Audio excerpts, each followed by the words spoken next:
Hola chicos, ¿qué tal? ¿Cómo están? Estamos aquí en este nuevo trimestre, el segundo para ser exactos, de literatura y estoy muy agradecido por el esfuerzo que han tenido para hacer sus tareas y todo lo que hemos aprendido juntos. Después del examen trimestral, pues vamos a ver en esta semana lo que es los géneros literarios, específicamente el género épico. Pero voy a hacer un repaso somero de los géneros en general. ¿Sí? Esta es la primera clasificación dada por Aristóteles, mucho tiempo antes de que se pudiera pensar en la literatura como un arte de narrar. ¿No? Normalmente la literatura era un tipo de expresión para plasmar las ideas de belleza, de comunicación, para contar historias, pero bajo un contexto de cultura, de un ámbito moral, ¿no? Y es por eso que esta denominación, esta clasificación, pues se dividió en tres, ¿no? El género épico, género lírico y el dramático. Género épico, que es el que vamos a ver hoy día y el que vamos a ver profundamente. El género lírico son todas las composiciones poéticas, si se quiere, de estas composiciones que se acompañaban con un instrumento musical que era conocido como la lira y que era bastante interesante en el sentido que el escritor derramaba su espíritu, su corazón, su alma en las páginas de los pergaminos y cuando no existía aún la escritura en sus declaraciones, sus declamaciones en la plaza, ¿no? Porque normalmente estas composiciones poéticas eran expresadas en un campo abierto donde muchas personas se presentaban para escuchar, ¿no? En el género dramático estamos hablando de composiciones narrativas que eran representadas en un escenario, era como un tipo teatro, ¿no? En el que habían actores que llevaban a cabo los diálogos. Se implementaron después muchos más actores en escena. Se comenzó con dos y un coro. Y el coro normalmente decía las cosas que los actores tenían que hacer, no arrodillarse, morirse. Y era muy hablado, muy literal, pero después el autor tomó un papel más principal, un papel más, si se quiere decir, pues un papel que protagonista en el que él representaba las acciones y ya no solo se dedicaba a recitar los versos de los diálogos. Por medio de estos diálogos y conversaciones te contaban la historia, ¿no? No había un narrador propiamente dicho. Y pues después se agregan el género narrativo y el género didáctico, que es el más actual. El género narrativo el más importante y el didáctico el más joven de la lista. Tenemos el género épico, pues el género épico nace en la griega antigua y se extiende en toda Europa. En realidad, después con el Cantar de Gesta, que vamos a ver, se tratan de unas hazañas de un protagonista, normalmente un guerrero, un caballero, alguien que se enfrenta, ¿no? Que tiene habilidades sobresalientes del resto y que normalmente es el que le da la victoria en los conflictos que tienen, ¿no? El género épico tiene características muy sofisticadas, ¿no? Como es el precursor de estas obras fue Homero, filósofo griego que impulsó la épica, ¿no?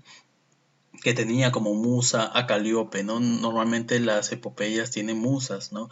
Musas es las figuras en las que el autor se inspira a quien le cuenta la historia, ¿no? Y es por eso que se le llama musa, musa de inspiración. Y cuentan pues las hazañas de un héroe, ya les dije, con habilidades sorprendentes, sobresalientes. Participan de la historia dioses, semidioses y seres mitológicos como como por ejemplo Medusa, ¿no? Que con la mirada te convertía en piedras, sirenas, duendes, ogros, dragones, bueno, seres alados, eh, dioses como que tienen todo tipo de poder, ¿no? En un aspecto, por ejemplo, Apolo, que es el dios de la belleza, el dios del poder, que hiere de lejos, como se le dice, Zeus, el todopoderoso, tenemos a Poseidón, el dios de los mares, etcétera, ¿no? Los participantes de la historia pertenecen pues a estos alimentos de fantasía épica. Tiene también otras características como es el legado histórico y cultural de las composiciones. En este asunto, por ejemplo, los grandes aedos como era Homero, después surge Sófocles para el teatro, eh, ellos tenían como principal objetivo transmitir el legado histórico cultural de Grecia, ¿no? Y entonces lo hacía por medio de sus obras, para plasmar, prácticamente, plasmar las ideas interiores del hombre, ¿no? Sus conflictos interiores, ¿no? Y también conflictos exteriores como la guerra, los celos, ¿no? Y era fatalista, pues, ¿no? En acuerdo a el teatro que ya comienza con el drama, pues, ¿no? Con la tragedia, ¿no? Que eran fatalistas. Luego se tornan fatalistas. Aquí normalmente en la epopeya, en el Cantar de Gesta, en los poemas épicos, son básicamente de composiciones en las que tratan de reflejar el legado histórico social que había. Eran narrados en verso, porque eran, bueno, composiciones poéticas, y tenían un lenguaje bastante sofisticado, ¿no?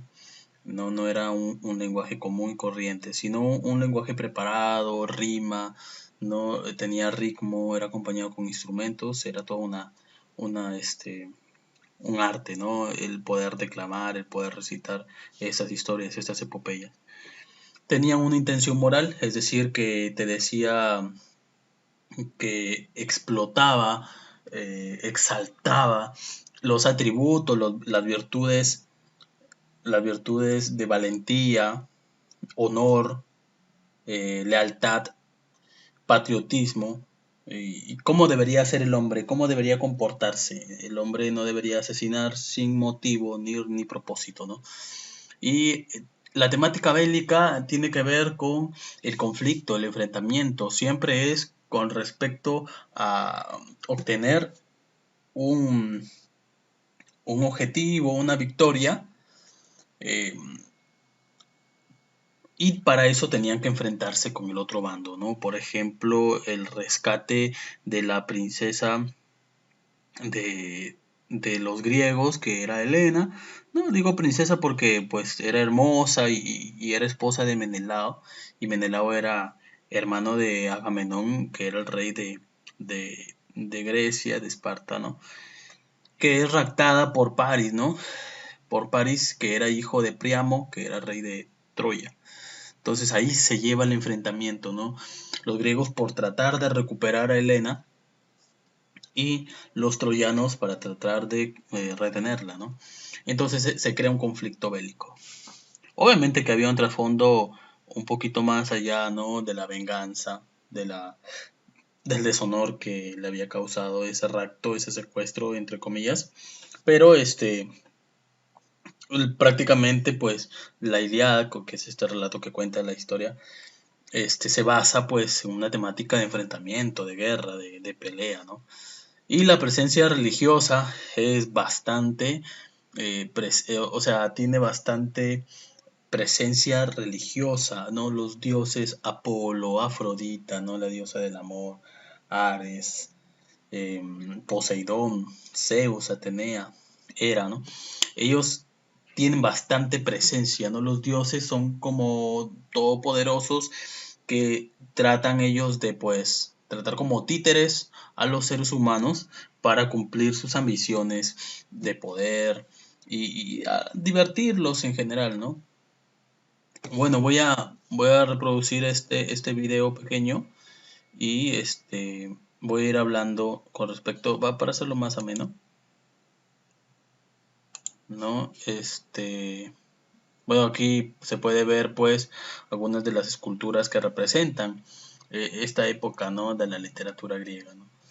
Bueno, Grecia antigua se caracterizaba por tener este tipo de conflictos, de narraciones que trataban de dar explicación, ¿no? Ahí vemos a Medusa, dar explicación a fundaciones de imperios, por ejemplo, ¿no?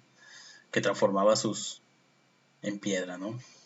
Ahí están las sirenas, ¿no? Otro ser mitológico bastante interesante en la Odisea presente. El Cantar de los Nobelungos, habla de un dragón que es asesinado por Sífrido para bañarse en su sangre y ser indestructible.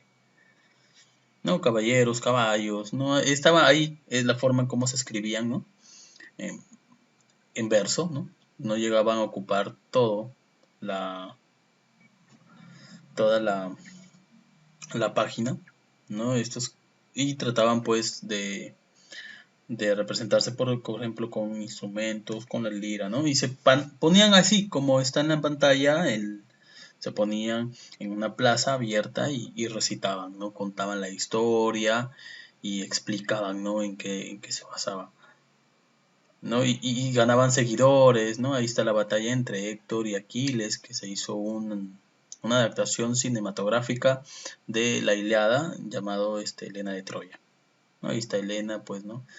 Una mujer hermosa, ¿no? Que es supuestamente raptada, pero yo les voy a explicar después, ¿no? Aquiles, que era un personaje valeroso, indestructible, a excepción de su talón, había sido él había sido sumergido en el río en las aguas del río de la inmortalidad por su madre Tetis, y le había dotado pues de ser indestructible a excepción de su talón, porque es de donde sujetó. Ahí está Zeus, Apolo, Poseidón en el agua, ¿no? Hércules. Y todas estas, yo sé que les va a gustar este tipo de literatura porque pues cuenta bastantes historias fantásticas. Algunas de ellas ya ustedes las deben de conocer o deben de haber escuchado por las adaptaciones animadas, las adaptaciones cinematográficas que han tenido, ¿no? Homero fue un gran aedo, representante de toda esta literatura griega clásica, y les voy a hablar de él en la videoconferencia que vamos a tener para ser un poco más profundos en cuanto a el conocimiento de este famoso, ¿no? Se le atribuyen dos obras, la Ilíada y la Odisea, que también las vamos a ver y les voy a contar en un solo video de qué va cada una de esas obras, ¿no? Que es muy importante que lo sepan, ¿no? Y ahí está, pues, la épica desde Homero, ¿no? Todo, conflicto bélico, ¿no? Enfrentamiento, guerra, combate, todo por el amor de mujeres, ¿no? De, todo es un tratamiento, ¿no? De la épica, ¿no? Las especies épicas, es decir, los subgéneros que hay dentro del género épico. Ahí tenemos el poema épico, tenemos la epopeya y el cantar de gesta. Poema épico, un relato que, por ejemplo, el Gilgamesh, ¿no? Un gran poema, el poema del Gilgamesh, que vamos a verlo también en literatura griega. Ojalá nos alcance el trimestre.